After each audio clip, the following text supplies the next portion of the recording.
Saya Amirul Hisham bin Cik Hashim. My register number is 04DEP21F1007 and I'm from DEP 2B. Hello, my name is Muhammad Mafarhan bin Osman. My registration number is 04DEP21F1011 and I am from DEP 2B. Hello, my name is Afham bin Arbi. My registration number is 04DEP21F1044 and I am from class DEP 2B. Assalamualaikum. My name is Muhammad Iqmal Haikal bin Anas. My registration number is 04DEP21F1015. My class is DEP 2B. Assalamualaikum warahmatullahi wabarakatuh. Kumpulan kami ingin membentangkan tajuk fungsi Selat Melaka sebagai pusat peradaban dan etika. Kita mulakan dengan pengenalan Selat Melaka. Kesultanan Melayu Melaka cukup terkenal pada suatu ketika dahulu dan muncul sebagai pusat perdagangan antarabangsa pada pertengahan abad ke-15. Segala perdagangan secara atas angin dan darat datangnya daripada Melaka. Selat Melaka merupakan tempat yang strategik, iaitu terletak di pertengahan laluan perdagangan antara timur dan barat. Pelabuhannya juga terlindung daripada tiupan angin monsun barat daya dan timur laut. Ia juga membolehkan kapal perdagangan berlabuh dengan selamat. Kerajaan Melaka mempunyai sistem dan pengurusan tersendiri yang tersusun dalam mengendalikan pelabuhannya. Contohnya, sistem pelabuhan perkapalan. 2. Sistem cukai. 3. Kemudahan prasarana. 4. Menjaga keselamatan para pedagang. 5. Kaedah-kaedah perniagaan. 6. Mata wang yang digunakan. Contohnya seperti sistem timbangan, nilai mata wang, undang-undang dan peranan nakoda. Pelabuhan Selat Melaka juga berperanan sebagai pusat interport antara timur dan barat. Seterusnya, fungsi Kesultanan Melayu Melaka sebagai pusat perdagangan antarabangsa. 1. Bahasa Melayu jadi bahasa perantaraan ekonomi. Diorang menggunakan bahasa Melayu dalam urusan perdagangan ini kerana bahasa Melayu merupakan bahasa utama masyarakat dekat Asia Tenggara. Bahasa ini digunakan secara meluas di pelabuhan Selat Melaka. Lingua franca atau bahasa perantaraan dalam urusan perdagangan di Melaka adalah bahasa Melayu. Mereka juga menjalinkan hubungan perdagangan dengan China dengan memasarkan barangan-barangan di Melaka seperti bahan-bahan wangian, permata, peluru, alat memasak dan tembikai. Selepas China berdagang di Melaka, barang-barang utama mereka bawa balik adalah rempah, candu, lada dan gaharu. Terdapat juga pedagang dari Coromandel yang dianggap terpenting kepada Melaka. Setiap tahun dianggap 4 ke 5 buah kapal besar datang ke Melaka dengan nilai dagangan antara 12,000 hingga 15,000 yang membolehkan Melaka memperoleh keuntungan yang besar. Selain itu, pedagang dari Benggala yang terdiri daripada pedagang Arab, Parsi, Abyssinia dan Turki datang ke Melaka bertujuan untuk membentuk syarikat yang besar. Contoh barang-barang yang dibawa seperti makanan, beras, gula, daging kering dan sayur-sayuran. Barang-barang ini ditukar ke Melaka untuk membeli lada, cengkeh, sutera, tembikai, senjata dan barang-barang lain. Nombor 2. Hubungan ekonomi antarabangsa terjalin.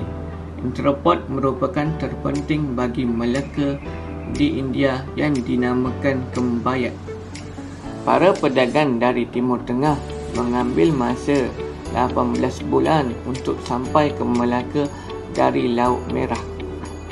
Semasa angin monsun, mereka berkumpul di Kembayat untuk menyediakan senjata, kain saklat, barang tembaga, kain bulu dan kismis dan pelbagai barangan lain lagi.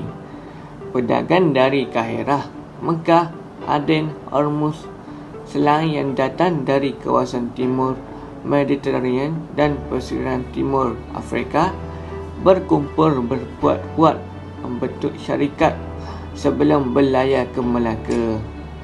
Selain itu, Pegu juga merupakan antara pedagang yang rapat dengan Melaka. Mereka terkenal dari sudut pembinaan kapal. Mereka juga menjual anak-anak kapal kepada saudagar-saudagar di Melaka untuk menjalinkan hubungan dagangan ataupun tukaran barang dengan saudagar dari Melaka. Ini menunjukkan bahawa hubungan Pegu dengan Melaka bukanlah hubungan perantaraan tetapi hubungan terus. 3. Hubungan baik dengan China elak diancam Siam. Dahulu diketika bahawa Melaka dan Siam pernah mengalami krisis hubungan sangat membimbangkan kerana Siam dahulu pernah menjadikan Melaka sebagai ufti tetapi gagal kerana Melaka mendapat naungan dari China. Walau bagaimanapun, atas sebab ekonomi, mereka tetap menjalinkan hubungan dengan baik dalam aspek perdagangan. Contohnya, Siam menjadi pembekal utama bahan seperti beras, gula, pelbagai jenis rempah dan kayu-kayuan ke Melaka. Kemudian, perhubungan antara bangsa yang diawasi oleh Melaka pada ketika itu, barangan yang dibawa oleh Jepun, contohnya kain, sutera, tembikar, pedang dan kertas dan lain-lain. Selepas ke Melaka, barang ini ditukar dengan rempah, arak dan kain yang didapati dari Bangla. Seterusnya, fungsi kemudahan di Pelabuhan Melaka.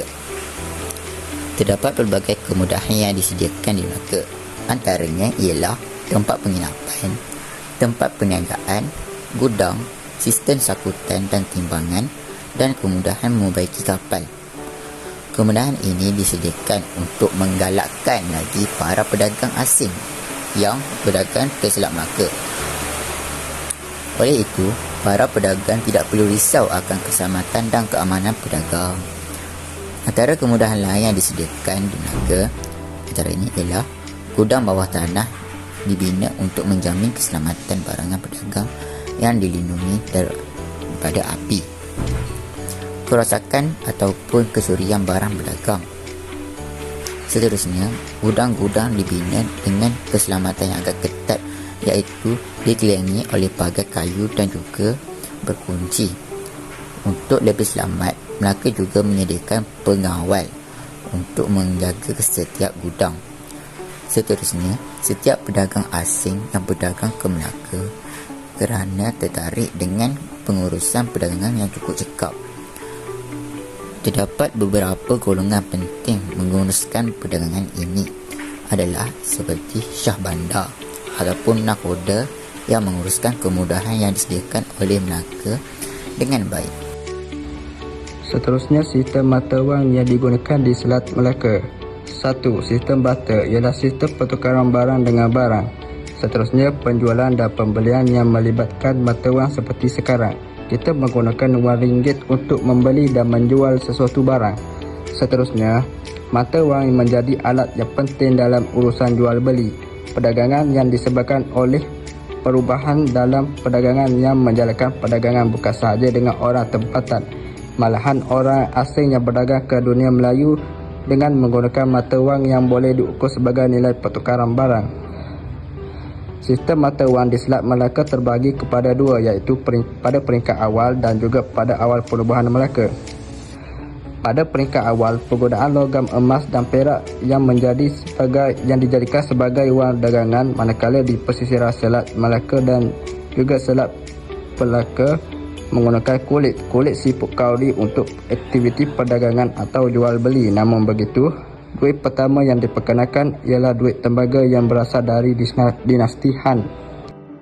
Seterusnya adalah pada awal penubuhan Melaka. Mata wang yang mula-mula ditempa ialah daripada ketulan timah padu yang mempunyai dua jenis nilai, iaitu satu parti bersamaan dengan 8 tahil atau satu parti bersamaan dengan 4 tahil. Nilai pertukaran barang bergantung kepada timah yang terkandung di dalamnya. Wang shilling juga dikatakan berasal daripada kerajaan Pasai. Oleh sebab itu, kerajaan telah menemui wang shilling British. Wang shilling British ini diperbuat daripada timah serta ia digunakan untuk jual beli di pasar. Yang seterusnya ialah perdagangan dan dakwah di Melaka.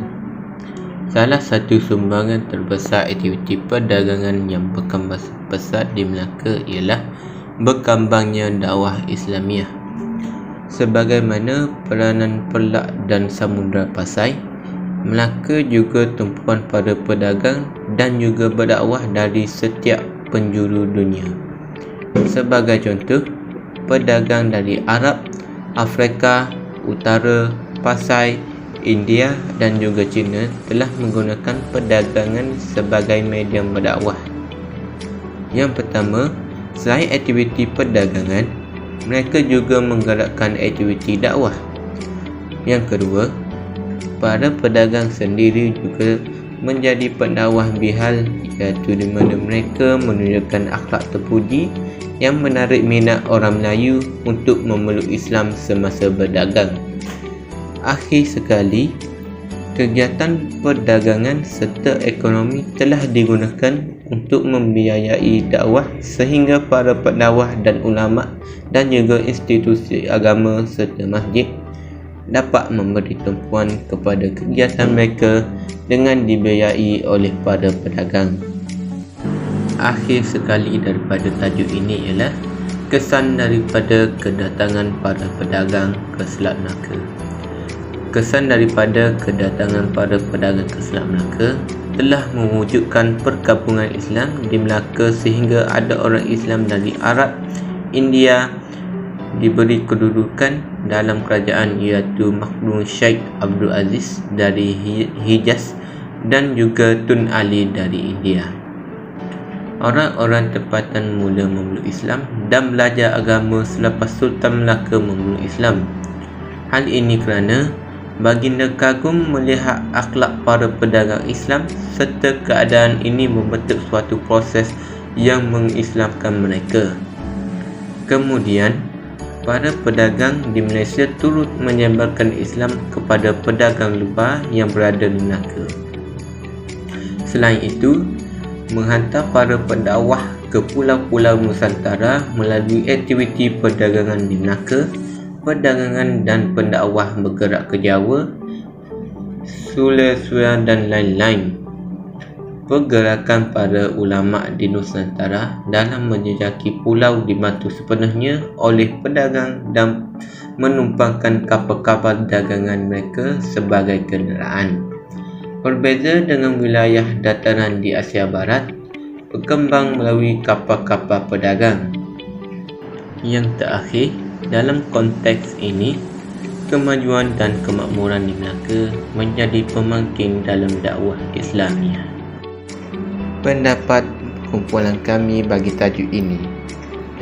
Pada pendapat kami, Melaka merupakan pelabuhan antarabangsa yang menjadi pusat pengumpulan para pedagang dari seluruh dunia. Kerana Selat Melaka berada di kedudukan yang strategik. Selain itu, Selat Melaka menjadi punca Melaka menjadi pusat pengembangan dakwah dan etika. Di samping itu, dengan adanya Selat Melaka, wujudnya hubungan perdagangan di antara berbagai negara dari seluruh dunia. Selat Melaka juga menggunakan sebanyak 80 bahasa pertuturan yang dipertuturkan di Melaka. Itu sahaja pembahasan daripada kumpulan kami tentang tajuk ini. Sekian, terima kasih.